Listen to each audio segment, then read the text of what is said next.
Buenos días, niños y niñas, nuevamente. En esta ocasión vamos a avanzar otros dos temas de nuestra unidad 3 del libro del lenguaje. Y vamos a hablar en primer lugar sobre el sustantivo.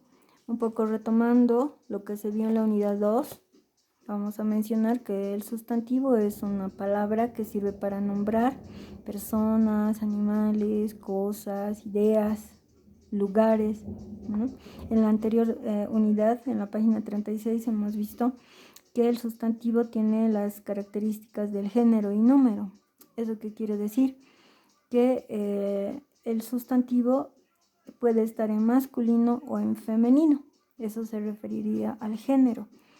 Y el sustantivo puede estar también en singular o en plural. Eso se referiría al número, ¿no? Otra de las características que hemos visto en la anterior unidad es que el sustantivo está muy relacionado con el artículo. El artículo es otro elemento gramatical, son esas palabras cortitas que van delante de los sustantivos, como en este caso. El sustantivo es pájaro y su artículo vendría a ser el. Pájaros sería el otro sustantivo en este ejemplo y su artículo sería los. Si se dan cuenta, aquí los artículos se relacionan con cada sustantivo de acuerdo a su género y número, ¿no? Aquí está la flor, está en género femenino y su número sería el singular, que se lo da el artículo, ¿no? Esto ya hemos visto en la anterior unidad. Vamos a continuar ahora hablando sobre el sustantivo. Y este texto nos dice que el sustantivo tiene clases, ¿no? ¿Cuáles son esas clases de sustantivos? Tenemos primero el sustantivo común, que se refiere a las personas, animales, plantas y objetos en general. Se refiere de forma general, nombra a estas personas, animales, plantas, objetos de forma general.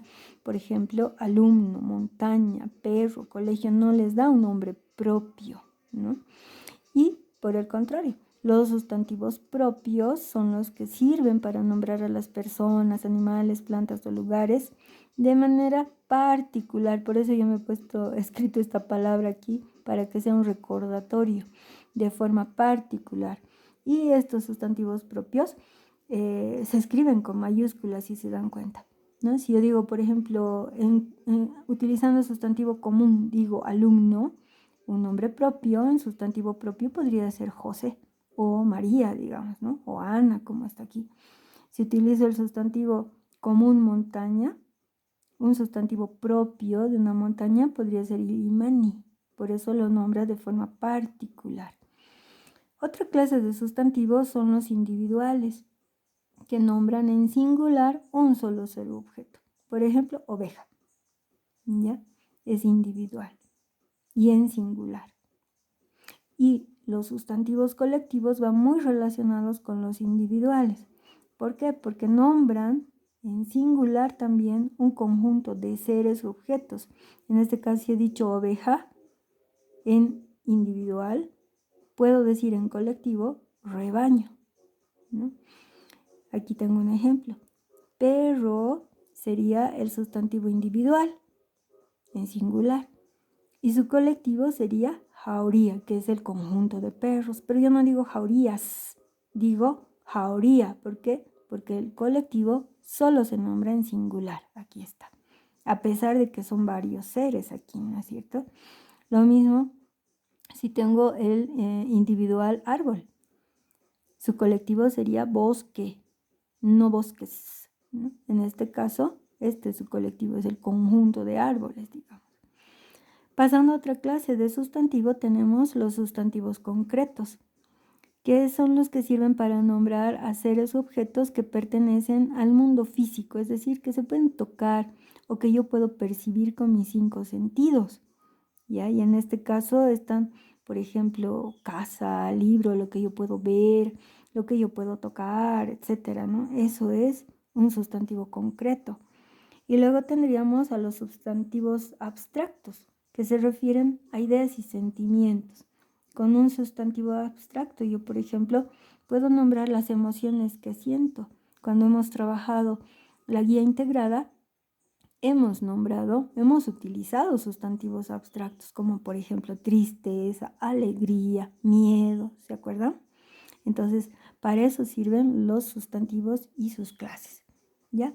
Y ahora tendríamos que hacer la tarea de la página 59.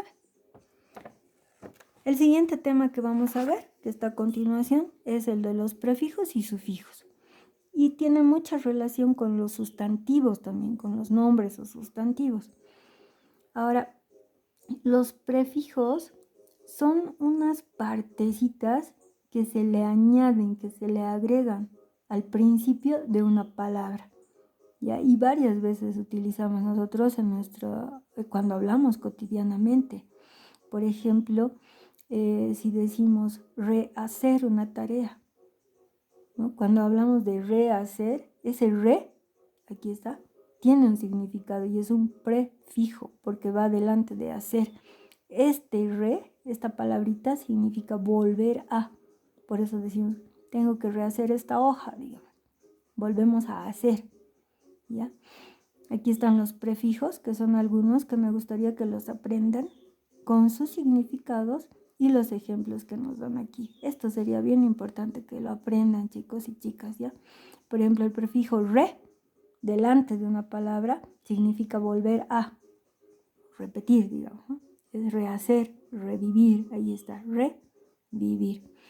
In es un prefijo que significa negar algo, es una negación.